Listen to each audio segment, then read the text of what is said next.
स्वागत है आप सभी का डेवटेक माइंड्स में। तो ये video Python for beginners playlist का पार्ट है।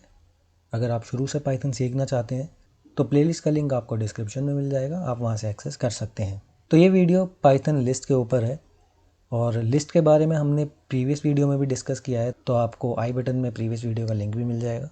इस वीडियो में हम डिस्कस करेंगे पाइथन लिस्ट के ऊपर यूज़ किए जाने वाले अलग अलग मेथड्स के। तो पाइथन लिस्ट के ऊपर बहुत सारे ऑपरेशंस होते हैं और वो ऑपरेशंस हम करते हैं मेथड्स को इस्तेमाल करके। तो आइए इन मेथड्स को एक एक करके हम देखते हैं। तो पहला मेथड मैं जो डिस्कस करने वाला हूँ वो है हमारा लिस्ट अपेंड। तो जैसे आपको नाम से समझ में आ रहा है, अपेंड लिस्ट के अंदर एलिमेंट्स को लास्ट में ऐड करता है। फॉर एग्जाम्पल मेरे पास ये पहले से एक लिस्ट है जिसमें मेरे पास 3 एलिमेंट हैं, 2, 23.56 और चंगू। अगर मैं इस लिस्ट के अंदर एक और एलिमेंट ऐड करना चाहूँ तो मैं अपेंड का यूज़ कर सकता हूँ। तो इन सभी मेथड्स को हम डॉट का इस्तेमाल करके अप्लाई करते हैं। तो जैसे कि मेरे पास लिस्ट है एल और मैं यूज़ करूँगा एल डॉट अपेंड। अब अगर मैं पहले प्रीवियस लिस्ट को एग्जीक्यूट करूँ तो आप देख सकते हैं कि हमारे पास, एक बार मैं इसको कमेंट कर देता हूँ और फिर मैं इसको एग्जीक्यूट करता हूँ, तो आप देख सकते हैं कि हमारे पास लिस्ट है जिसमें 2, 23.56 और मंगू है जो कि हमने अपडेट कर दिया था इस वजह से। अब मैं इसमें अपडेट कर देता हूँ, मान लीजिए मैं चंगू डाल देता हूँ और अब मैं इसको प्रिंट भी करूँगा। तो आप देख सकते हैं कि लास्ट में चंगू ऐड हो गया है। तो मैंने कोई पोजीशन नहीं दी, मैंने नहीं बताया कि इस जगह पर इसको अपेंड करना है, इसने सिर्फ इसको लगा दिया लास्ट में। तो ये होता है हमारा अपेंड। अगर आप चाहते हैं कि आप पोजीशन स्पेसिफाई करें तो उसके लिए हमारे पास इंसर्ट का मेथड है। तो मैं यूज़ करूँगा एल डॉट इंसर्ट। तो इंसर्ट में मुझे इंडेक्स नंबर देना पड़ेगा। मान लीजिए मैं चाहता हूँ 23.56 के बाद मेरे पास 25 आ जाए, तो उसका इंडेक्स हो जाएगा 2 और यहाँ पे मैं वैल्यू चाहता हूँ 5 और मैं फिर से इस लिस्ट को प्रिंट करूँगा। तो आप देख सकते हैं कि यहाँ पे मेरे पास 5 आ गया है। तो ये पुरानी लिस्ट है हमारी, इसमें हमने चंगू को अपेंड भी किया और साथ ही साथ सेकेंड इंडेक्स पे 5 को इंसर्ट भी किया है। तो ये था हमारा इंसर्ट ऑपरेशन जिसको हमने डॉट इंसर्ट मेथड का यूज़ करके अप्लाई किया। इन दोनों के अलावा एक तीसरा मेथड भी है जो लिस्ट में एलिमेंट्स को ऐड करने के लिए इस्तेमाल किया जाता है, वो है एक्सटेंड। अब आप देख सकते हैं कि अपेंड और एक्सटेंड जो लगभग एक जैसा साउंड करते हैं, ये काम भी एक ही जैसा करते हैं। जिस तरह अपेंड लिस्ट के लास्ट में एलिमेंट्स को ऐड करता है, एक्सटेंड भी लिस्ट के लास्ट में ही एलिमेंट्स को ऐड करता है। लेकिन एक्सटेंड सिर्फ और सिर्फ इटरेबल एलिमेंट्स लेता है। इटरेबल एलिमेंट्स यानी जिनमें हम एक एक करके इटरेशंस कर सकें। फॉर एग्जांपल जैसे हमारे पास स्ट्रिंग है, स्ट्रिंग जो है वो एक इटरेबल है, यानी इसमें अगर मैं कोई ऑपरेशन लगाना चाहूँ तो मैं हर एक एलिमेंट के ऊपर अलग अलग ऑपरेशन लगा सकता हूँ। इसी तरह हमारे पास लिस्ट होते हैं जो एक इटरेबल है और इसी तरह हमारे पास टपल्स और डिक्शनरीज भी होते हैं।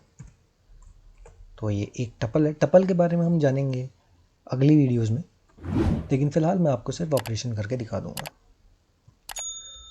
तो मान लीजिए मैं एल में एक्सटेंड करना चाहता हूँ, मान लीजिए मैं एक्सटेंड करना चाहता हूँ बनाना। अब क्योंकि ये एक इटरेबल है तो हर एक एलिमेंट इस एल के अंदर एक एक करके जाएगा। तो अगर मैं इसको प्रिंट करना चाहूँ और मैं इसको एग्जीक्यूट करूँ तो आप देख सकते हैं कि बनाना का हर एक एलिमेंट एक एक करके आया है। सिमिलरली अगर मैं बनाना की जगह यहाँ पे कोई नंबर दे दूँ 5555, आपको क्या लगता है कि क्या ये एक्सटेंड होगा? क्या ये एज अ सिंगल एलिमेंट जाएगा या क्या ये अलग अलग एलिमेंट्स की फॉर्म में जाएगा? अगर मैं इसको एग्जीक्यूट करूँ तो ये मुझे एरर देगा। ये मुझसे कह रहा है कि ये इटरेबल नहीं है। तो शुरू में मैंने आपको बताया था कि एक्सटेंड सिर्फ और सिर्फ इटरेबल्स लेता है। तो क्योंकि ये इटरेबल नहीं है तो इसको एज अ सिंगल एलिमेंट लेगा ही नहीं। वो अपेंड का काम है, वो एक्सटेंड का काम नहीं है। तो इसको मुझे एज एन इटरेबल ही देना पड़ेगा।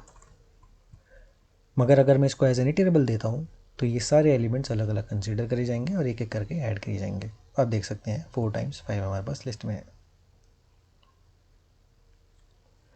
इसी तरह मैं लिस्ट भी दे सकता हूँ। तो अगर मैं 5 की जगह चेंज कर देता हूँ ताकि हमें कुछ नया एलिमेंट नज़र आए, और मैं डालता हूँ 4 6,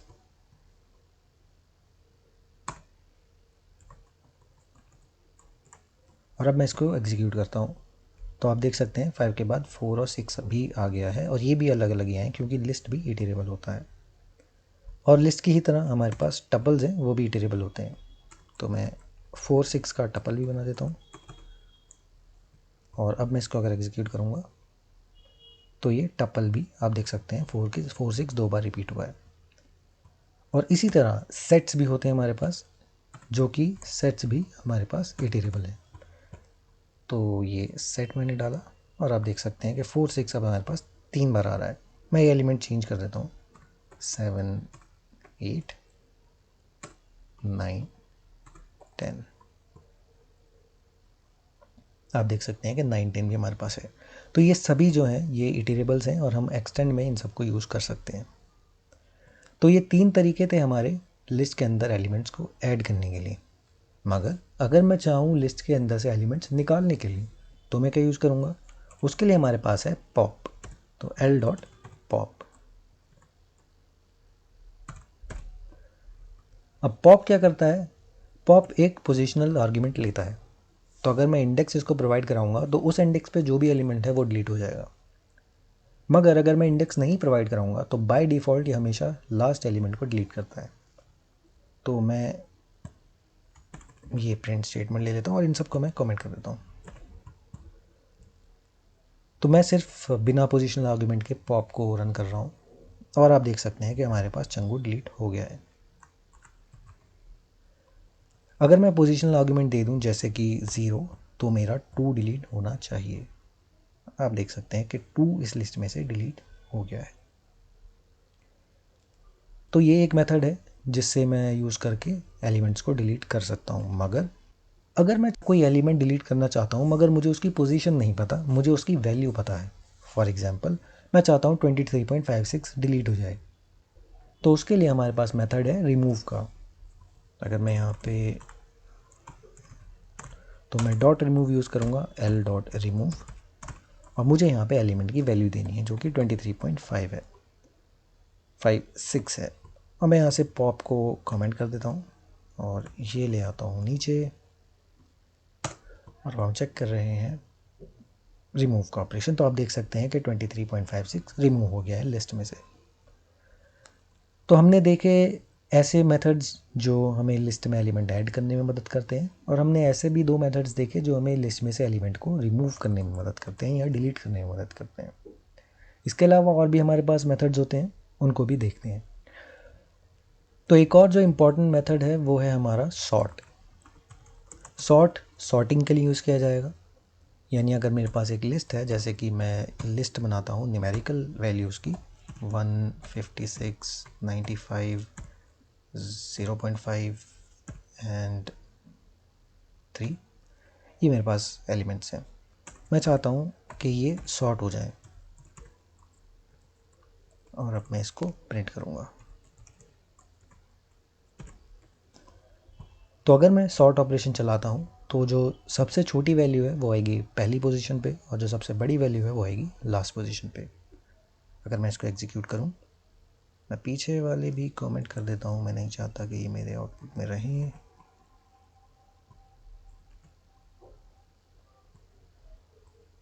तो आप देख सकते हैं कि 0.5 1 3 और 13 5 6 एंड 95 ये सब सॉर्टेड है और असेंडिंग ऑर्डर में है। और अगर आप इस लिस्ट को रिवर्स में सॉर्ट करना चाहते हैं तो रिवर्स को हम ट्रू कर देंगे। तो ये एक पैरामीटर लेता है जो होता है रिवर्स, और मैं इसको कर दूंगा ट्रू। और अगर मैं अब इसको एग्जीक्यूट करूँगा तो आप देख सकते हैं कि रिवर्स में सॉर्ट हो गई है। इसके अलावा ये एक की पैरामीटर और लेता है। की पैरामीटर्स में हम कुछ कंडीशन स्पेसिफाई कर देते हैं कि इन कंडीशंस को यूज़ करके मुझे सॉर्टिंग करनी है। फ़िलहाल मैं इसको रिमूव कर देता हूँ और अगले मेथड की तरफ हम चलते हैं। अगला मेथड है रिवर्स का। रिवर्स एक लिस्ट को, एक गिवन लिस्ट को बस रिवर्स कर देता है। तो ज़रूरी नहीं है कि वो लिस्ट को सॉर्ट करे, वो सिंपली लिस्ट को रिवर्स कर रहा है। अनलाइक जो हमारा रिवर्स पैरामीटर है जो हम सॉर्ट को देते हैं, वो एक लिस्ट को रिवर्स वे में सॉर्ट कर रहा है।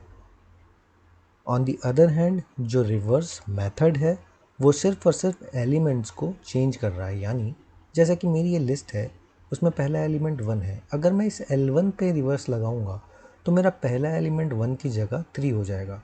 तो ये सॉर्ट नहीं हो रही रिवर्स ऑर्डर में, ये सिर्फ वैल्यूज़ की पोजीशन को रिवर्स कर दे रहा है।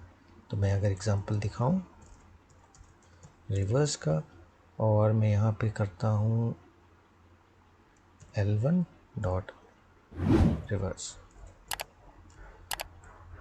और मैं इसको प्रिंट कर देता हूँ।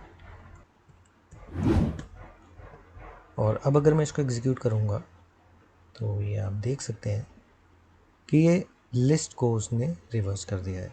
हालांकि मैंने क्योंकि सॉर्टिंग ऑपरेशन चलाया हुआ है तो ये आपको रिवर्स वे में सॉर्टेड नज़र आ रही है। अगर मैं इस सॉर्टिंग ऑपरेशन को कमेंट कर दूं और तब इसको एग्जीक्यूट करूं तो आप देख सकते हैं कि मेरे पास सिर्फ और सिर्फ पोजीशंस चेंज आ रही हैं। ये कोई ऑर्डर नहीं हुआ है, बस ये एलिमेंट्स की पोजीशन जो फर्स्ट पे था वो लास्ट पे हो गया और जो लास्ट पे था वो फर्स्ट पे हो गया, इस तरह से चेंज हो गई है। तो मैं आशा करता हूँ आपको रिवर्स और सॉर्ट के बीच में डिफरेंस अच्छे से समझ आ गया होगा। एक और इम्पॉर्टेंट मेथड की बात करूँ तो वो होता है काउंट। अगर मैं चाहता हूँ कि मेरे पास एक ये लिस्ट है और मैं इसमें कुछ और एलिमेंट ऐड कर देता हूँ, जैसे कि मैंने ऐड किया 3, 5, एक और बार 3, और अगर मैं चाहूँ कि इस लिस्ट में मेरे पास 3 कितनी बार आ रहा है मैं ये जानना चाहता हूँ, तो मैं L1 डॉट काउंट का यूज़ करूँगा और मैं इसको वैल्यू दे दूँगा 3, और मैं इसको वेरिएबल में डाल देता हूँ ए में, और मैं प्रिंट करूँगा ए को।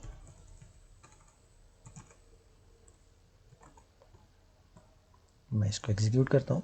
आप देख सकते हैं कि ए की वैल्यू 3 है। ये मुझे बता रहा है कि 3 इस लिस्ट के अंदर 3 टाइम्स है। अगर मैं इसको चेंज करके 5 कर दूँ तो ये मुझे बता रहा है कि 5 एक ही बार लिस्ट में प्रेजेंट है। आप देख सकते हैं कि हमारे पास 0.5 है और फिर 5 जो है वो एक ही बार है। अगर मैं एक और बार 5 ऐड कर दूँ इस लिस्ट में तो इसका आउटपुट चेंज हो जाएगा। आप देख सकते हैं कि ये 2 है।